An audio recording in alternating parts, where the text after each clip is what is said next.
Hello and welcome to this ultimate match guide for Yakuza 5. In this video I'm going to reference CyricZ's guide on how to complete all of this on top of footage of me actually doing it. There should be timestamps in the description so you can skip to whichever one you like, and a link to the guide should be in the description. With that all being said, let's get into the video. First is the melee set of matches.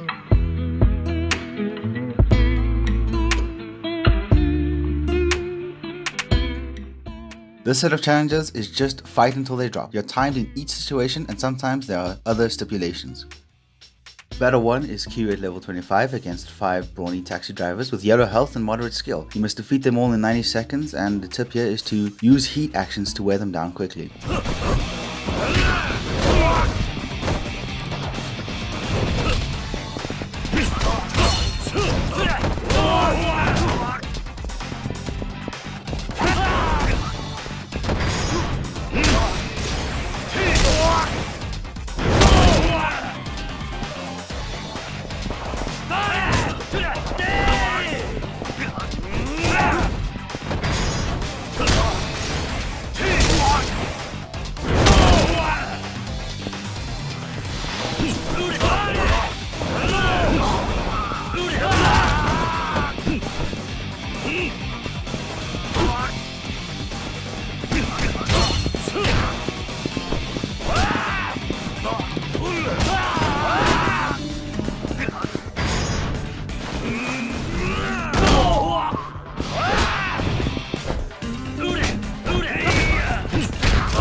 Battle 2 sees you at Saijima at level 25 against 3 groups of 10 rather easily enemies in colored tracksuits. Defeat all of them in 120 seconds. Instead of heat actions, focus on charged finishes to take out small groups at once.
Battle 3 sees you at Shinada at level 25 against 10 enemies with rather low health and skill. Defeat them all in 30 seconds using only weapons. The timer is your biggest foe here. Grab one of the pylons and start smacking as many groups as you can. Once you get enough heat, immediately target the nearest foe and use it to stop the timer while the heat action completes. Continue and hope you get lucky enough to hit everyone.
Battle 4's Akiyama at level 25 against 3 groups of 7 enemies with middling health and skill. You must defeat all of them in 4 minutes. There's not too much to say about this one except use your heat moves when you can, especially the triangle jump and the double juggle. Consider opening up the third group with the climax heat moves and capitalize on the fear put into your enemies by quickly taking out the ones on the ground.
Battle 5 sees Saejima at level 1 with 1 health against 10 enemies strewn out over the sewer course. They are mostly very weak. Your challenge is to defeat all of them within 3 minutes, obviously without dying. The key to this one is that there's an iron girdle placed next to you. Grab it and use it to block. When you see the enemies pull their guns, hold block, then swing it when you get close. There are several more girdles spaced throughout the area. Pick up a new one as your current one gets weak. When an enemy crouches, they're going to fire 3 shots, so wait until the 3 hits and then proceed forward. The first 3 enemies are pretty visible and in front of you as you go. The 4th enemy is behind the wall to the right. The 5th one is slightly further ahead behind a pillar. Use your map to help you here. The 6th is further across the river, and the next 3 are all lined up together, so be very careful. The last guy has a submachine gun, so ignore the griddles and either run up really fast and punch him, or hide behind the wall, wait till he fires, and then run up to him and punch him. He does need a couple of punches to take him down.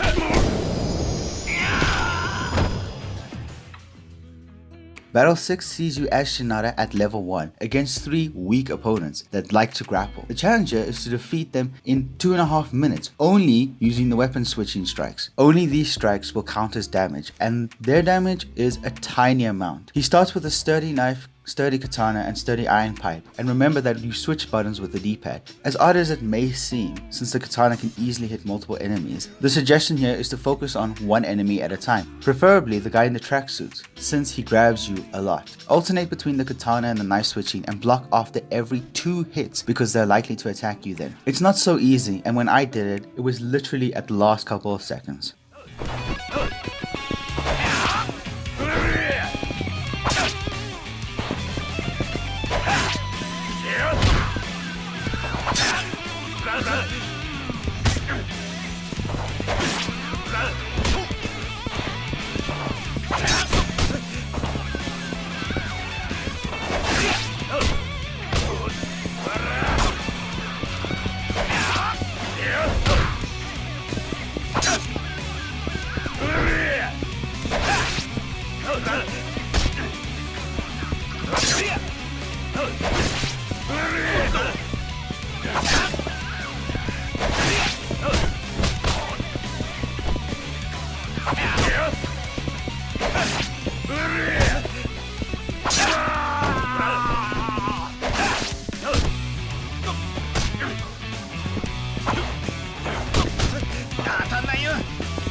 Battle 7 is Saejima at full level 25 against a bear and then a furious mother bear. Challenge here is to defeat the bears in 3 minutes. No, this is very straightforward really. Keep smacking the bear and try not to die. I suggest using his dragon drop, which is essentially his version of the tiger drop. Once you get your heat popped, then this actually becomes trivial since their regular attacks that knock you out of hitting animations no longer flinch you, and you can triple charge and finish like nobody's business. Even the mama bear can't stand up to it. When you get it to low health, the cutscene will play for the QTEs, and that should finish them off.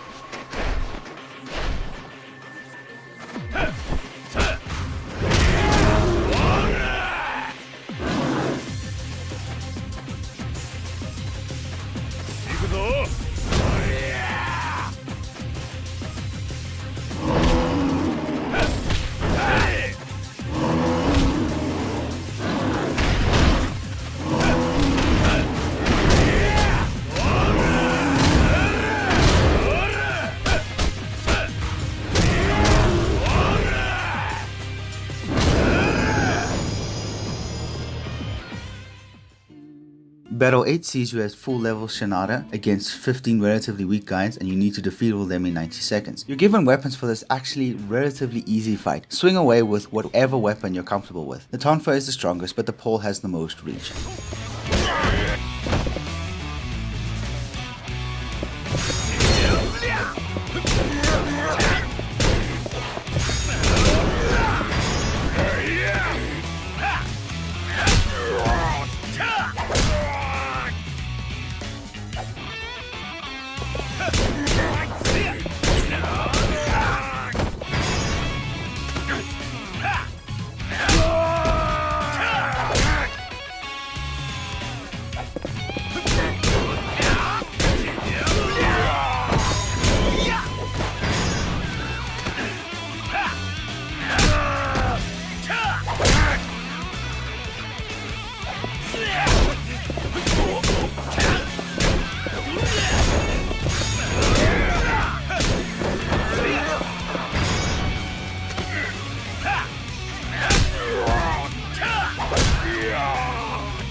Battle 9 sees you as Akiyama at full strength against 6 weak guys and 1 fleet-footed man. That's the person you have to take down in 1 minute. The other guys are just there to distract you. The target is the guy in the suit who's running away from you. Suggested here is using the dashing heavy attack, which is the triple kick if you triangle 3 times while running. That seems to cause the most damage. He's slippery but not that tough to catch. It may take a few attempts, but it's not hair pulling or anything.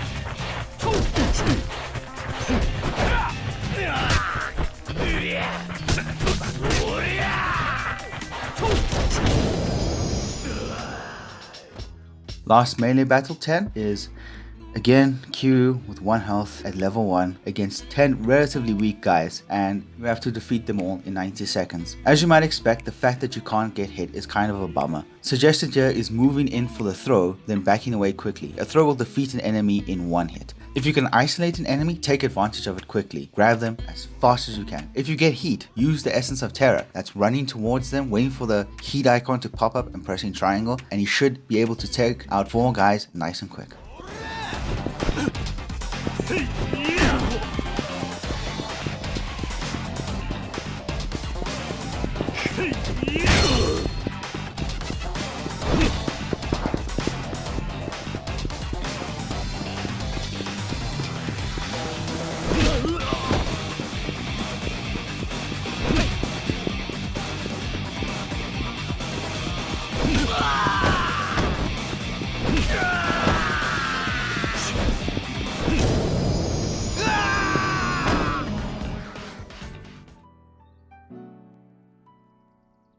Next are the challenges, also known as the proving grounds. These ask you to use very specific means to defeat your enemies, but unlike the melee battles, the timing here isn't usually an issue. You just have to survive and do it properly.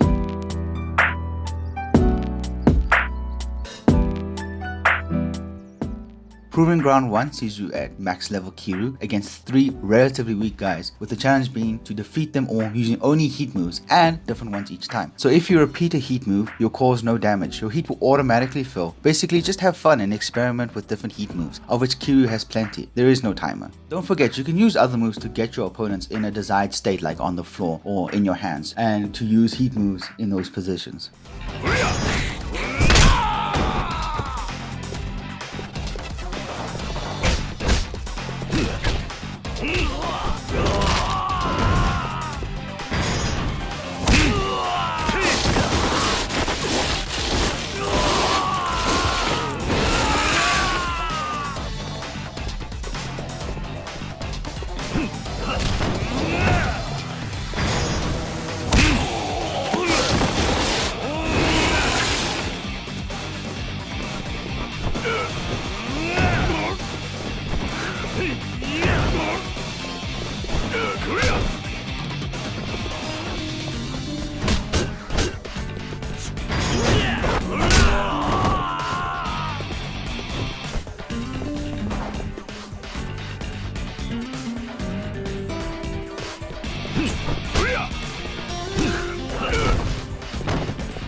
Proving Ground 2 sees you at max level Akiyama against 6 weak guys, but you can only defeat them using Launch Strike. Other actions won't deplete the enemy. Your heat won't autofill here, so you'll have to build it through strikes and taunts. Once full, make sure you hold L2 so you don't accidentally use a heat move. The only thing that works as a follow-up to the launch strikes is when you mash the square and juggle the guy in the air, so keep that rolling.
Proving Grounds 3 sees you at Saejima at level 1 with 1 health, not so bad in the Proving Grounds. His opponents are 20 extremely weak guys, but your challenge is to defeat no one, just evade them for 60 seconds. Run around the prison yard, but not at top speed, just kind of below that. You kind of want the enemy to take some lazy swings that you could easily avoid to eat up some time, but make sure you stay out of their range of the guys with the staffs. Make sure you don't get caught behind obstructions along the edges.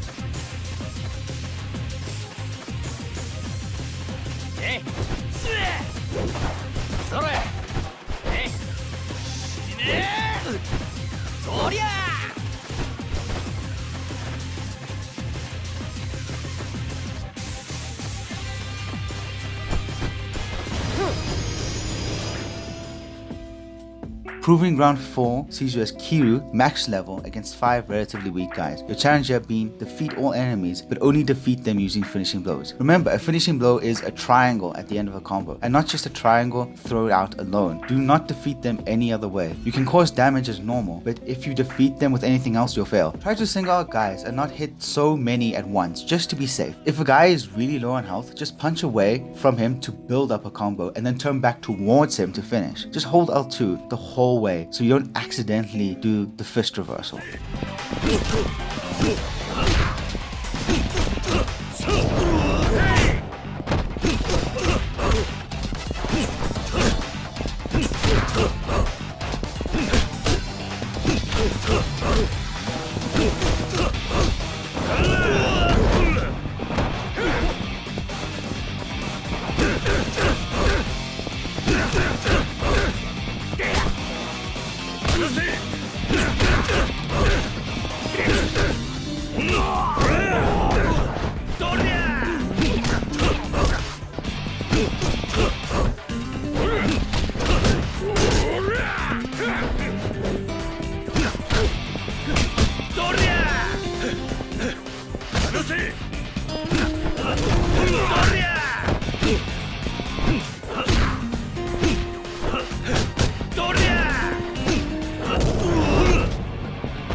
Proving Ground 5 is hilarious and sees you as Shinada at level 1 against 3 slow moving Kappas from the previous game, or like a sub story in the previous game. Anyway, you have to defeat all the enemies without getting caught. The trick here is you can only harm the Kappa by picking up all the things around you and throwing it at them. If a Kappa swings at you and hits you, you'll fall. All these guys are basically just zombies.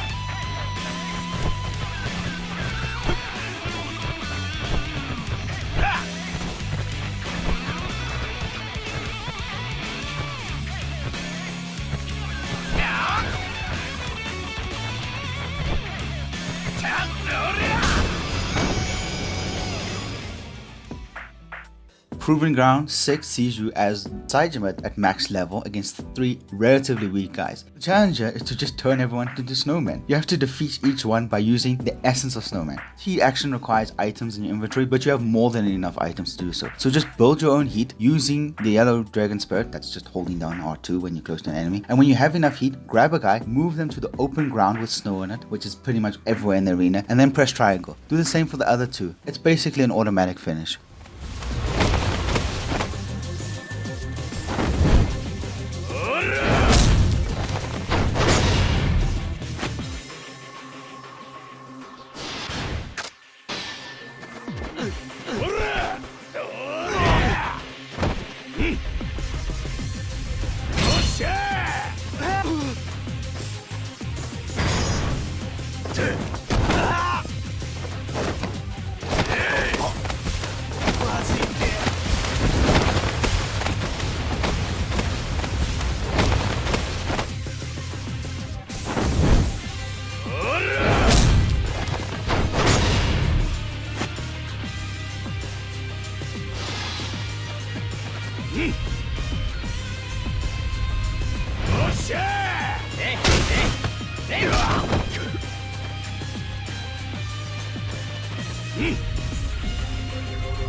Proving Ground 7 sees you as Kiryu at max level 25 with his Dragon Spirit invoked. That just means he is in the state you would be when you press R2 when you have a full heat bar. Your opposition is 7 pretty weak guys, and your challenge is to defeat everyone before your heat or your Dragon Spirit runs out. Just start punching and be sure you have a new target in mind. As you can see, I managed to do so just mashing square and not using triangle or circle once.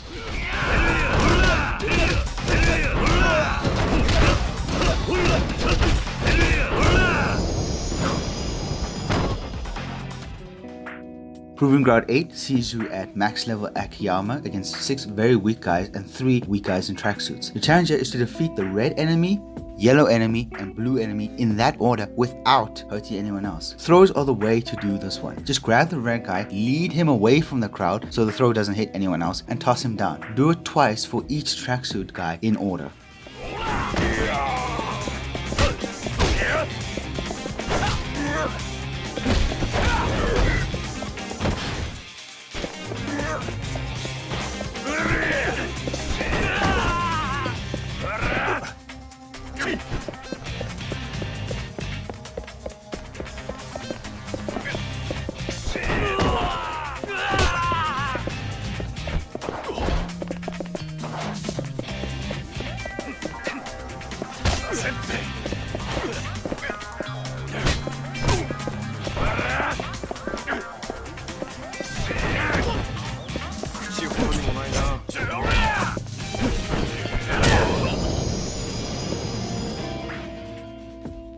Proving Ground 9 sees you at weakest Kiryu against about 20 extremely weak Haruka fans. Defeat all the Haruka fans before they approach Haruka, who's currently in the middle of a performance. The 20 will walk slowly towards Haruka. Just move through them and take them out, especially the ones closest to Haruka.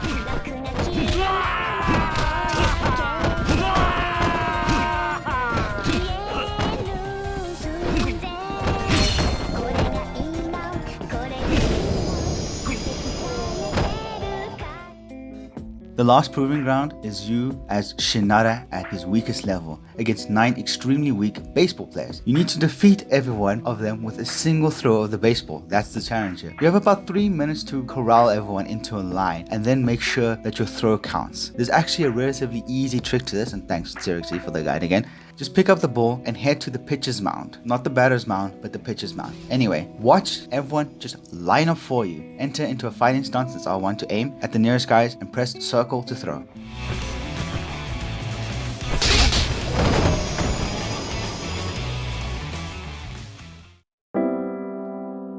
It's time to run. The sprint challenges are up next.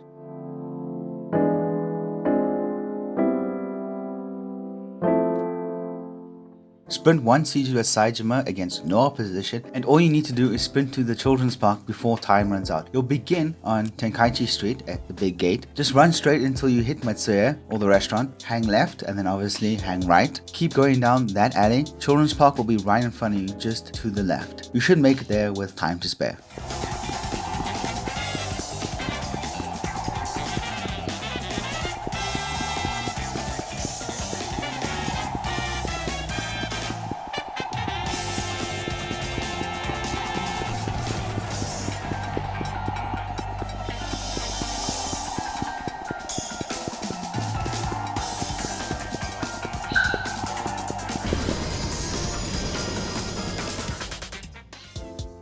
The second sprint sees you as Kiryu against garbage cans. You need to reach the end without knocking over any garbage cans. You can nudge them a bit, but as long as they're not knocked over. I actually did this one first time because I read the guide, made sure I followed it thoroughly. Anyway, the notes on the guide say your destination is inside the semicircle of garbage can after 3 rows. X is the jump button if you recall. Practice is the only way to win this one, although it wasn't for me. But anyway, you'll have to know how to jump to miss the cans. You've only got 15 seconds to get in there. It is possible if you're very careful to run between the trash cans, and maybe, as you can see with me, you won't knock one over. But don't be too slow because the clock's ticking. In terms of my first attempt, I just kept it straight as possible, and because of the training with Akiyama and his training master inside the real game, it wasn't that difficult to anticipate where I need to jump over the trash cans. But if you don't have that, just keep practicing.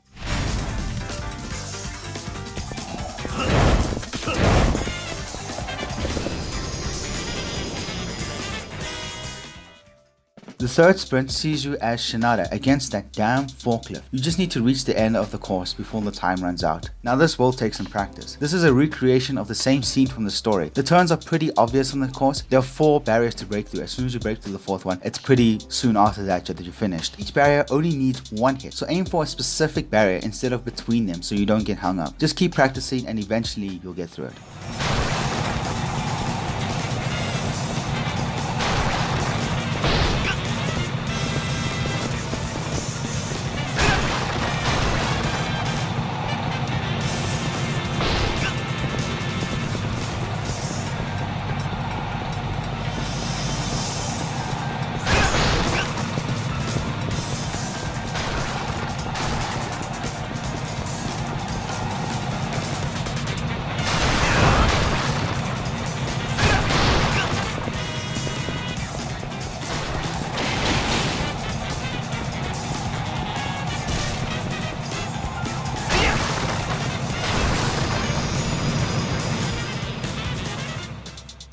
Sprint 4 sees you as Akiyama against dudes on snowmobiles and Mother Nature. This is essentially a recreation of Saitama and Baba's chase outside of the prison, except with Akiyama this time. You have 3 minutes for this. Lean on the accelerator unless you're making sharp turns. There are 3 instances where you'll have to dodge grenade throwing dudes and 3 instances where you have to hit circle near a fallen tree to slide under. It's not an especially difficult course, but it is long and you'll run out of time if you make too many mistakes.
Sprint 5 sees you as Kiryu against Mac again. All you have to do is reduce Mac's health to 0. A classic in these games. This is a normal pursuit in the streets of Kamurocho. The issue here is that Mac is very good at running, and as soon as you get close to him, he'll just put on a burst of speed to get some distance. There are 2 options. One is catch him in the corners, pretty much the only way you'll actually reach him, and how you had to do in the previous games. And the other is throwing bottles at him. Just make sure it's on a straight away so you don't hit a wall. Careful, because about halfway through the chase, he'll change directions at one point just to mess with you, although he should adjust himself pretty quickly.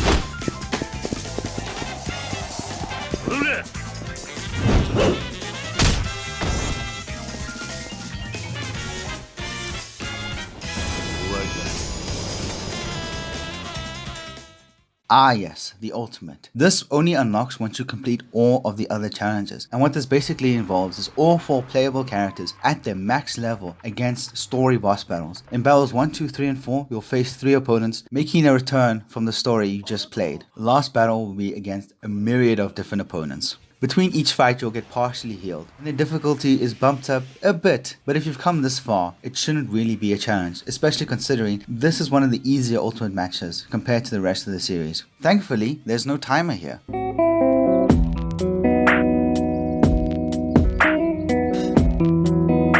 Ultimate Battle 1 sees you at Q, maxed out of course, against Morinaga and Ozawa, then Yahata, then Tojo Clan Mob. But don't worry, they don't have the add-ons like the story did.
Ultimate Battle 2 sees you at CyricZ full level, and this time the fight is against Kubihara, then the bear Yamaushira, and then Katsuya.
Ultimate Battle 3, and it's time for Akiyama at full level. This fight is against Hakamada, but at his toughest of course. Then Ogita, watch out for his little counter attacks here. And then finally Kanai, but the one at the station. So it's much easier than him with a knife in the middle of Theater Square.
ultimate battle form is now obviously Shinada at level 25. This one is against Manaba, remember the chef with the knife at the docks, then Daigo, then Baba-chan.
And here it is, Ultimate Battle 5. Who else but Kiryu gets to take on this mantle of this many enemies? This one will take a while, so just keep that in mind. The Tiger Drops and the Komaki Parries are obviously your best friend here. Remember, there is no timer here, and Kiryu possesses a sure spirit that can swap your heat out completely to heal you, to a certain point obviously. This is done by pressing L3 and R3 in. That's the analog sticks just clicked in at the same time. So if your health is flashing red, you should start regenerating heat automatically. When that gets to a certain level, press it straight away. Don't be afraid to be patient and continue doing this if you don't feel confident taking on a particular boss at any moment. Patience is key here, and no timer means you can be as patient as you want. CyricZ suggests waiting for an opening to grab and throw them, pick them up by the head, hit square 4 times, then triangle once, then circle for a bounding throw. If they landed on their back again, you should be able to repeat the process for enough time to take them out. It's still not easy, but don't forget you have this move in your arsenal.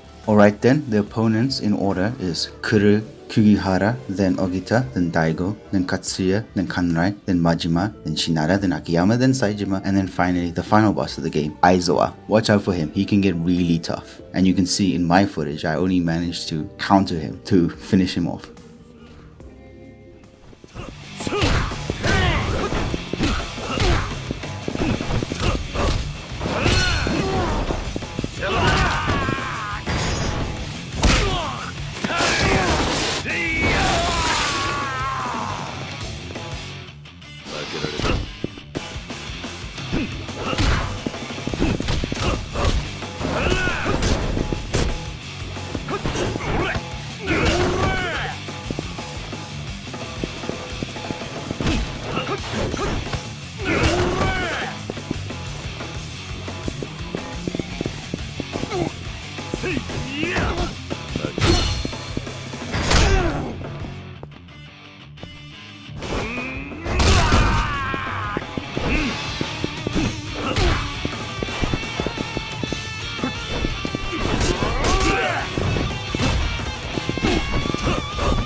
加減しませんよ。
もう一度牙見捨てみろよ。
てっぺんに立つんだ。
And that's it basically. If you manage to beat the final challenge, you'll receive the War Guard Talisman, which you can use in either the New Game Plus or the Premium Adventure. It will be available at a convenience store with whichever character you choose to use it with. I recommend Kiryu, so you can just spam his Dragon Spirit, as the talisman gives you unlimited heat. Bob in Kamurocho will obviously have it as well. After that, well done, you'll be one trophy closer to the Platinum, or you'll just have some really cool tools at your disposal and will have beaten one of the standouts of the Yakuza series.